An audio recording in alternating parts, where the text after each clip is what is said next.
Imagine that you are an evil sorceress hanging out in your cozy castle. I mean, you might be for all I know. If you are, you can skip this first part of the hypothetical situation. You're the most powerful being to walk this land in an age, but that's also made you arrogant. You sit around all day and say really stupid shit like, I don't know. Now one day, out of the blue, I show up. I'm a minor necromancer, not much magical ability. In fact, I'm so weak that you couldn't even really sense me approach. But I'm obviously here to lay siege to your castle. That doesn't worry you much because all I've brought in terms of an army are a couple of shitty skeletons and one really worn out looking vampire. You could destroy me and my entire ragtag army with a single spell, and you think about which one to use. You could rain crystal shards down on us. You could summon elementals to fight us on the drawbridge. But as you're thinking, I stick my hands into my robes and pull out my big, black, wireless keyboard. This doesn't look like a very impressive artifact to you, some sort of slab with runes scribbled all over, but I hold my keyboard aloft and start pressing the keys in sequence. And the moment I hit the fifth one, the sky suddenly darkens. You look up and your entire world shatters as, for the first time in as long as you can remember, you experience fear. Hovering above are not one, but 5 fucking black dragons. One of these monsters is powerful enough to tear your castle to pieces. You could fight them, but your might is magical, and everybody knows that black dragons are immune to magic.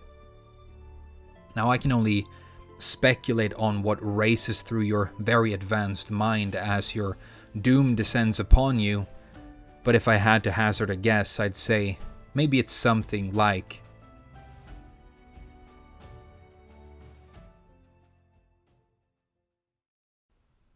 cheating is a thing in Tekken now. Who'd have thought that we would ever have to talk about this? Oh my god. Those old and cool among you know that in my intro I was actually referencing a real cheat code. Remember cheat codes? It's how we used to cheat back in the day. Heroes of Might and Magic 2 is one of my favorite games of all time. I played it all the time as a child, and in it you build an army and fight other armies and lay siege to castles and stuff. But whenever you want to, you can just go to your number pad and type 32167, and the game will put 5 black dragons in your army. It's like the most powerful monster in the game, so it just trivializes any challenge. But I was thinking about that today, and by our modern standards, can that even be considered cheating? It was definitely put into the game by the developers, and just think about Big Daddy in Age of Empires or the Konami code. The developers put these things in as features, and they are probably the ones who leaked how to do them to the public. The point is that back in the day, we played video games in the privacy of our own homes and for our own personal enjoyment. And so if we feel like just flying through a map of Quake 2 in no-clip mode, then who cares?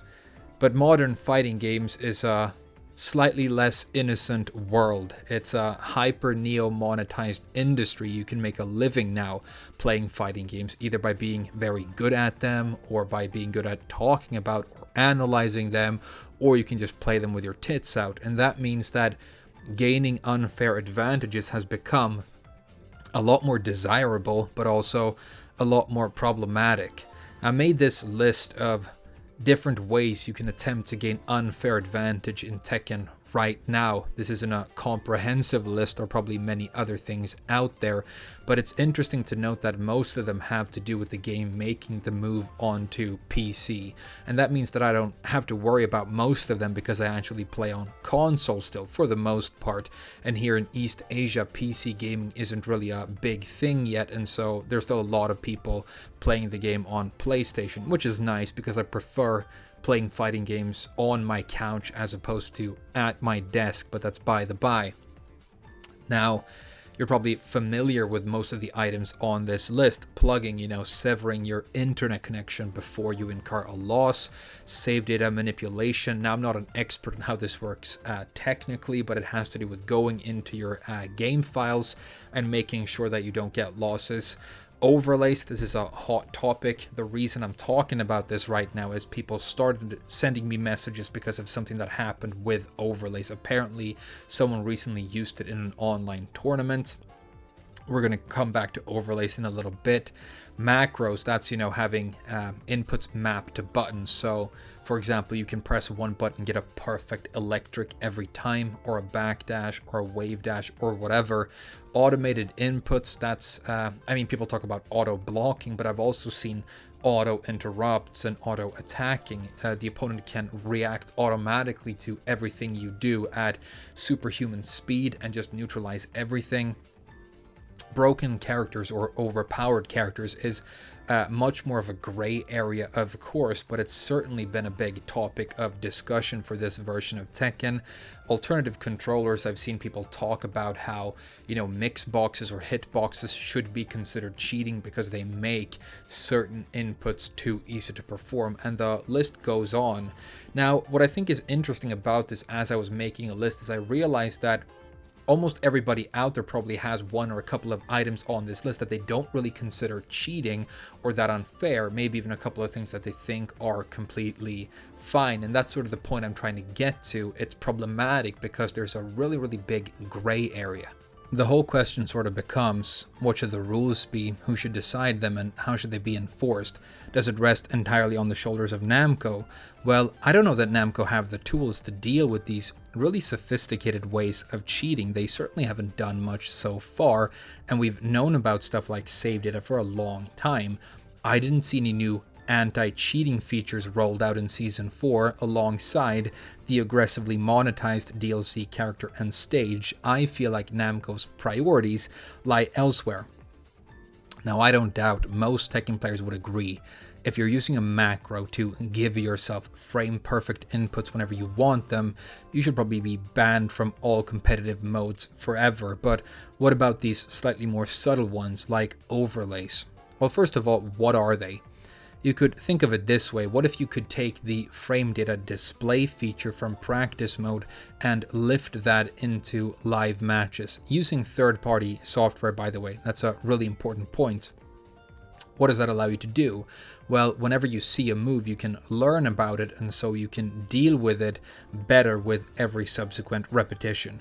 Is that an advantage? Well, yes, it's a huge advantage. Interestingly, it's more of an advantage if you're a bad player, because if you're a good player, you probably already know the frame data, so feeling like you want to use this feature in the first place is already really bitch.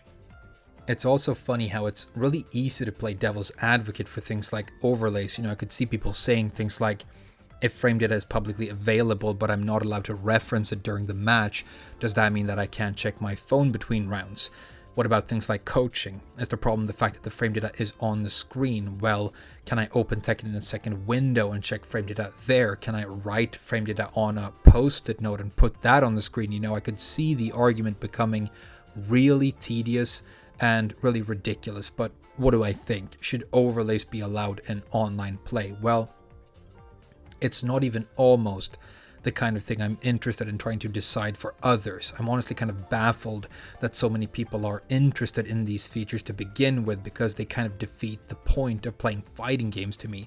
I think the reason many of us play these games, the reason I don't play Heroes of Might and Magic anymore, is an addiction to that sense of developing a skill at something really difficult. And when you play online, it's just as much about playing against other people as it is about playing against your own limitations. And many of us have huge imposter complexes. You win a game and you try and come up with reasons why it wasn't earned. I got lucky, my opponent was tired, or whatever. Some people play only Mishimas because they feel like they are the most skill-based characters, and that's how they prove to themselves that they're earning every win. I play almost exclusively low-tier characters, and I think part of that is I don't want to feel like I have any help. If I'm not able to do it completely by myself, then it's not worth anything. But I guess that's different if you're playing in a tournament and there's prize money and fame involved with winning. But honestly, in a tournament setting, it's a pretty easy problem to solve, because you can just have the tournament organizers decide the rules. You could have a tournament where everybody has to pick Miguel or take a shot whenever they lose a round, or everybody gets to use an overlay, you know? It's more general online that I'm worried about, and I don't know what Namco are going to do to solve it. I could see something like maybe they ban all third-party software that interacts with the game, but that's also kind of sad, because think of this example. A player is using a nude mod to put a pair of tits on Leo, and another player is using Falcom ROM as he was originally released before any nerfs. Well, one player is contributing to a bad online environment, and the other player is using third-party software to do something completely harmless and victimless, you know, that they're just into, that I don't have a problem with. And it would be really sad if like the modding community had to die because people cheat when they play online. We can't decide what other people get to do, and I definitely don't think we're going to agree on the rules for what is fair play, but we do get to decide how we ourselves play the game, and we get to decide how we view other people and what we respect in others. And I guess that's it. Hopefully when Namco bring out the next Tekken, it will be geared more towards being completely a PC game. That's the direction it's going in anyway, and it will have more robust infrastructure from the start so that it's more difficult to do things like this, but it's probably going to get a bit worse before it gets better. That's my guess, but what do I know? Thank you so much for watching the video. I hope you enjoyed it. Definitely let me know what you think. I'm always so happy reading your comments, and I don't just say that. They're so funny most of the time, and I spend a lot of time just going around reading and rereading comments, so I'm looking forward to them. Thank you so much again for watching this, and I'll see you guys again very soon.